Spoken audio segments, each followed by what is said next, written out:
Olá, meu nome é Belane Amorim, eu sou médica obstetra. Eu estou deixando o link para o meu currículo Lattes aqui embaixo, para quem tiver interesse de saber minhas credenciais. E eu estou dando prosseguimento à minha série de vídeos sobre gravidez e Covid-19, ou melhor dizendo, sobre os aspectos obstétricos relacionados à Covid-19, porque não é só relacionado com gravidez, mas toda a assistência obstétrica. Então a gente vai atualizar porque os artigos estão sendo publicados com uma velocidade muito grande, na verdade eu diria até vertiginosa. As revistas estão aceitando esses artigos com uma revisão mais rápida, que a gente chama de fast track, então nem sempre os artigos estão nos trazendo as informações completas, tão detalhadas como a gente gostaria, e fica mais complicado de interpretar. E ao mesmo tempo, várias sociedades em todo o mundo estão liberando suas diretrizes, os guidelines para acompanhamento dessas pacientes. Então, em primeiro lugar, atualizando sobre o que a gente sabe sobre o curso da infecção na gravidez, até o momento persiste aquilo que a gente já imaginava, que realmente as grávidas, elas não parecem ser mais susceptíveis do que a população geral para a Covid-19. Aquele maior estudo publicado pela Organização Mundial da Saúde de 147 gestantes mostrou que 8% tinham complicações e 1% demandavam UTI. Mais recentemente, porém, tem surgido preocupações porque, teoricamente, poderia haver uma susceptibilidade maior a complicações pulmonares devido às alterações pulmonares e imunológicas da gravidez. E mais recentemente ainda, esta semana, em New York, foram descritos 2 casos, um deles foi publicado no American Journal como um relato de caso breve, de uma moça que, durante o trabalho de parto, ela tinha previamente hipertensão, diabetes, não, ela tinha hipertensão e ela tinha, na verdade, ela tinha diabetes e alteração da função hepática. Então, essa primeira jovem, ela tinha diabetes e alteração da função hepática, foi submetida à indução do parto. E durante o trabalho de parto, ela apresentou febre, que foi atribuída a uma coreamnioniite, e foi iniciado antibiótico-terapia, bem como administrada acetaminofim. No entanto, como o trabalho de parto não evoluía, acharam por bem indicar uma cesariana, e ela evoluiu com hemorragia pós-parto, rebaixou o nível de consciência, precisou ser entubada, e depois ela testou positivo para Covid-19.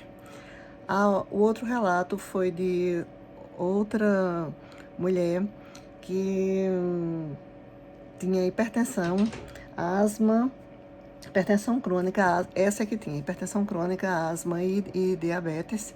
Ela, na verdade, só foi testar positivo para Covid-19 mais de 60 horas depois do parto. Então, a gente tem que ficar de olho, especialmente nessas gestantes que já têm comorbidades, porque são elas especificamente que teriam fator de risco para desenvolver as formas graves de Covid-19. Então, eu já disse até no vídeo anterior, as comorbidades gestacionais, elas são já um fator de alerta para quem está prestando esse atendimento pré-natal.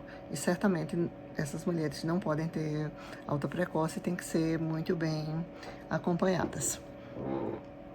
As outras séries já publicadas, elas demonstram o que a gente também já tem discutido nos vídeos anteriores. Covid-19 tem sido associado com algumas complicações gestacionais, com restrição do crescimento intrauterino, com prematuridade, mas a prematuridade não está muito claro se seria um trabalho de parto espontâneo ou se seria mais uma prematuridade iatrogênica induzida pelo cuidador por alguma complicação da Covid-19 que levou à indicação de resolução da gravidez. Então, tem 2 séries que foram publicadas com 46% e 47% de prematuridade. Mas, muito possivelmente, isso daí é iatrogênico, não é bem trabalho de parto prematuro espontâneo. Existe também relato de ruptura prematura de membranas, e a gente sabe de outros coronavírus que já existiu associação com abortamento, com descolamento prematuro de placenta. Não parece haver teratogênese, porém, todas as séries publicadas, em geral, elas envolvem gestantes com mais de 20 semanas. Então, ainda é muito cedo para a gente fazer qualquer afirmação sobre os efeitos da infecção no primeiro trimestre da gravidez. Estamos precisando de mais estudos e certamente eles só vão surgir nos próximos meses, porque as mulheres que estavam grávidas no primeiro trimestre, no lugar onde começou mais precocemente a epidemia, que foi na China, agora é que elas vão estar no segundo trimestre e posteriormente é que nós vamos ter os resultados do parto e dos recém-nascidos. Em relação à transmissão vertical, o que eu tinha dito nos vídeos anteriores é que todas as evidências até então disponíveis não sugeriam transmissão vertical, e realmente a gente tem várias séries de casos em que infecção vertical, em que transmissão vertical não foi documentada. No entanto, esta semana, exatamente no dia 26 de março, foram publicados 3 artigos na forma de cartas ao editor. Como eu estou dizendo, tudo é muito rápido e as pessoas estão preferindo fazer cartas, que sai mais rápido. E, como eu disse, é nesse esquema de fast track. Então, essas 3 cartas foram publicadas no JAMA. E uma delas é um relato de caso de um recém-nascido que evoluiu com IgM positiva 2 horas depois do parto, mas com os swabs, com RT-PCR negativa. Fica difícil explicar esses achados. Depois, o relato de uma série de 6 mulheres com pneumonia por Covid-19, com 2 recém-nascidos com IgM positiva, que depois também não tinham mais infecção. E, finalmente, uma série de 33 gestantes com Covid-19, das quais 3 recém-nascidos tiveram infecção neonatal documentada. Desses 3, 2 tinham sintomas leves e só um teve uma evolução mais complicada, porém, era um bebê com 31 semanas, que teve asfixia e uma sepse bacteriana que não tinha nada a ver com Covid-19, porque era uma sepse por Enterobacter. Então, os demais desfechos neonatais todos foram favoráveis. A evolução do neonato parece ser bastante benigna nesses casos.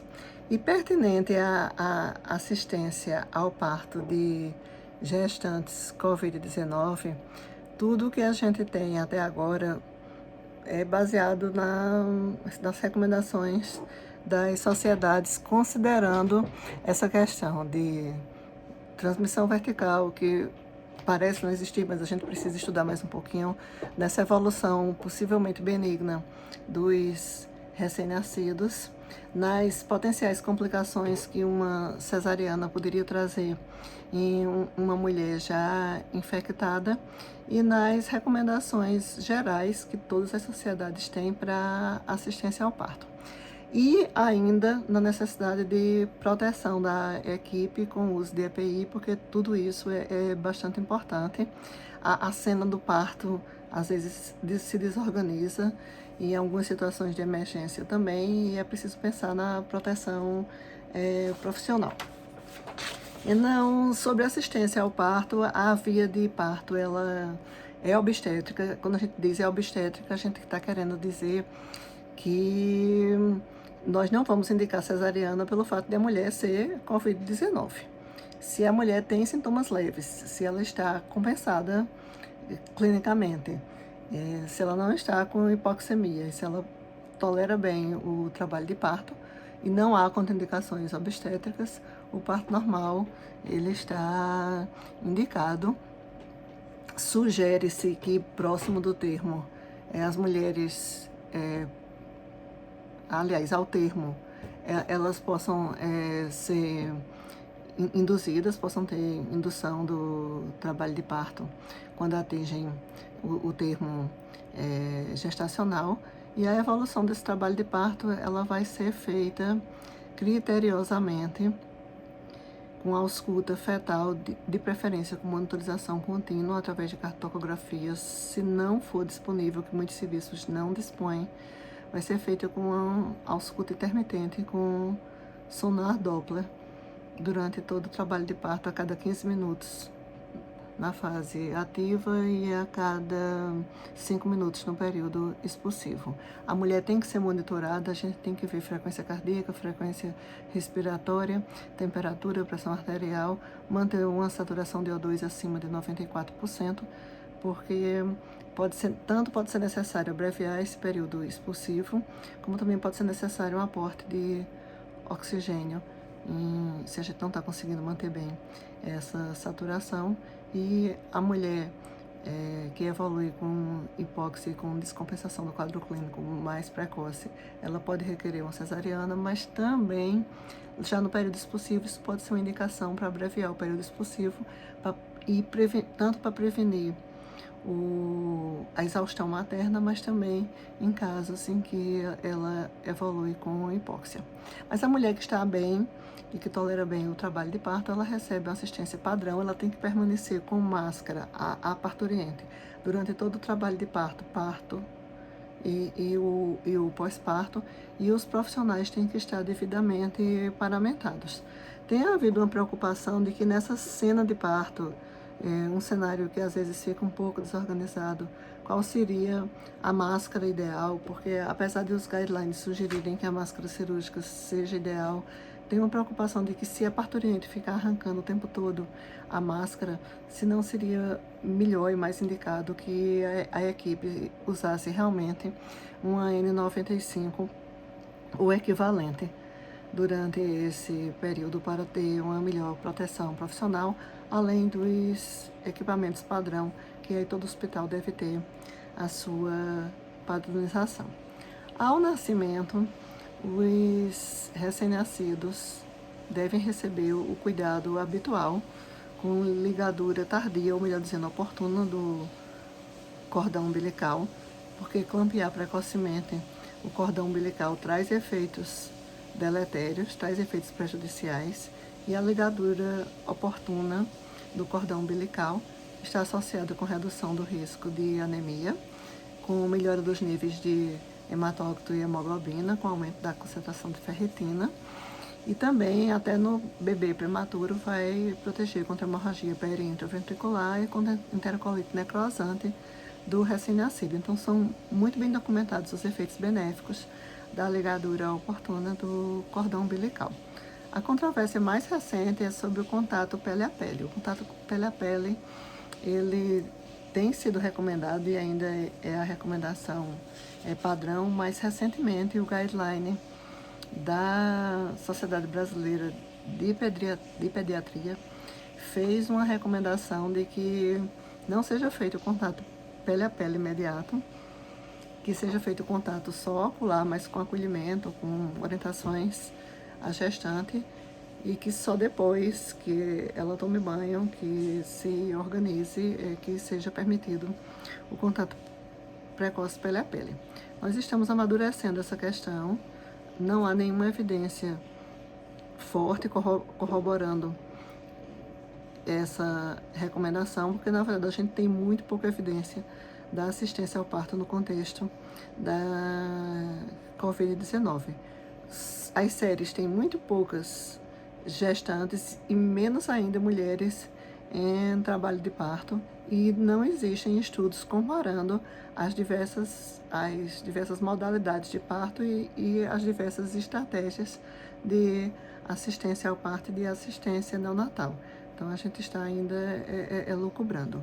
Neste momento, desde que com lavagem frequente das mãos e antes de acolher o recém-nascido, a mulher passe álcool gel nas mãos, nós continuamos defendendo um contato precoce pele a pele e a amamentação na sala de parto. Sobre a amamentação, depois disso, não há controvérsias, todos os guidelines, o do Royal College, a Sociedade do Canadá, a FEBRASGO, a Sociedade Brasileira de Pediatria, a OMS, o Ministério da Saúde, a Rede Brasileira dos Bancos de Leite Humano, todos recomendam a amamentação, reforçam a importância da amamentação pelos diversos benefícios que a amamentação tem, desde que a condição materna assim o permita, e que a lactante ela tome todas as precauções, lave bem as mãos, higienize as mãos, use uma máscara durante toda a mamada, que evite tossir ou espirrar, e que, se isso não for possível, se ela tossir ou espirrar, ela troque a máscara, ou melhor, como ela está amamentando, assim, alguém troque por ela. Então essas mulheres vão demandar de alguma ajuda para que elas possam cuidar dos seus bebês, mas que a amamentação ela deve ser estimulada, até porque através do leite materno vão passar anticorpos para o bebê que vão ajudar a proteger o bebê nesse primeiro mês de vida contra a infecção. A preocupação não seria transmissão pelo leite materno, porque pelo menos os históricos de publicação de testagem de leite materno até o momento, eles demonstraram a ausência do vírus no leite materno, mas seria a preocupação de contágio do recém-nascido. É interessante que essas séries chinesas, todinhas que já foram publicadas, eles têm uma taxa de cesariana muito alta, eles fazem isolamento completo do binômio, mãe e bebê ficam separados por 14 dias, e são mesmo nessas séries que demonstraram esses casos de infecção neonatal. Então a gente tem que estudar ainda um bocado a respeito, inclusive testar líquido amniótico, sangue do cordão, leite materno, avaliar os bebês, para que a gente possa fazer recomendações mais sólidas. E na alta sempre dá recomendações para que, no caso de qualquer complicação que pode acontecer, tanto para a mulher como para o recém-nascido, haja o retorno imediato, assim que possível, para o hospital, porque não está descartado que haja uma evolução mais rápida para uma forma complicada da infecção no puerpério, mas por outro lado a gente também não pode ficar retendo as mulheres que estão bem e os bebês que estão bem dentro do hospital. A mulher que teve Covid-19 durante a gestação, fora do trabalho de parto, a gente divide em 2 grupos. A que teve infecção antes de 20 semanas, o Ministério da Saúde já publicou uma nota técnica sugerindo que elas se submetam a uma ultrassonografia morfológica para avaliação da anatomia fetal, sempre que possível.